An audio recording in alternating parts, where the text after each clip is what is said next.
Naiwang mag-isa at haharapin ang bukas ng walang kasiguraduhan. Nagdadalang tao sa edad na 19, yan ang sitwasyon kinahaharap ni Carmela. Nung time po na nalaman po ng boyfriend ko yung sitwasyon ko po, hindi po siya ready sa malaking responsibility. So ako na lang ba lahat? Na hindi ko naman lahat kasalanan. Pero bakit sa akin mapupunta lahat ng responsibility na ang laki-laki para sa akin? Itinago ni Carmela ang kanyang pagbubuntis hanggang sa kanyang makakaya. Pero habang tumatagal, habang lumalaki ang kanyang dinadala, mas lalong nakakaramdam si Carmela ng pagsisisi. Iyak lang po ako ng iyak. Niisip ko po, paano yung kinabukasan ko? Paano po yung kinabukasan ng anak ko? And then, navi-visualize ko na po kung paano ko gagawin. Nasa utak ko na. Pero nung time na lalapit na ako dun sa gagamitin ko, biglang parang may bumubulong sa akin na wag mong ituloy. And naisip ko, gusto ko pang mabuhay. Kasi may anak ako. Hindi na naitago ang katotohanan.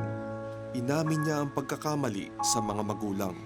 Sakit po na marinig kay mama na sabi niya, ang tagal mo na palang tinatago. Bakit hindi mo sinabi sa akin? Hindi ko man lang alam na naghihirap ka. Sana sinabi mo na lang sa akin.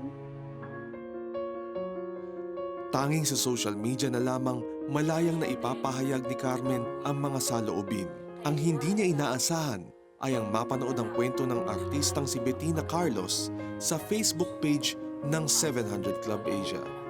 Sabi ko, baka ito yung kulang natin. Kasi yun na lang din namin natatry. Diyos na lang. Baka kailangan natin si Lord. Parehas po kami kasi ni Bettina Carlos po na single mother. Yung naging lakas niya si Lord lang Doon ko po na-realize na baka ako din, kaya ko din kung si Lord yung magiging lakas ko. Nagsasorry po ako kay Lord sa dami ng times na nag-fail ako, pero nandyan pa din siya. Napakaganda po ng love niya. Sabi ko, Lord, di ko po alam to. Wala po akong alam dito. Pero isusurrender ko po lahat sa inyo. Kasi alam ko na ikaw yung magbibigay sa akin ng lakas.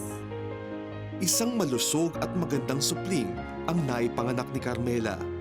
Simbolo ng bagong simula para sa batang ina. Simbolo ng kabutihan ng Diyos sa kanya. Yung name po ng anak ko, Lorraine Ruth. Ruth from the Bible. Yung Lorraine po kasi, ang spelling niya is L-O-U-R-E-I-G-N, which is in short po for Lord You Reign, na napakagandang declaration po sa buhay namin na nung dumating po siya, naghari po si Lord sa buhay namin. Patuloy na lumalaban si Carmela sa realidad ng buhay. Pero hindi tulad ng dati na siya ay nag-iisa.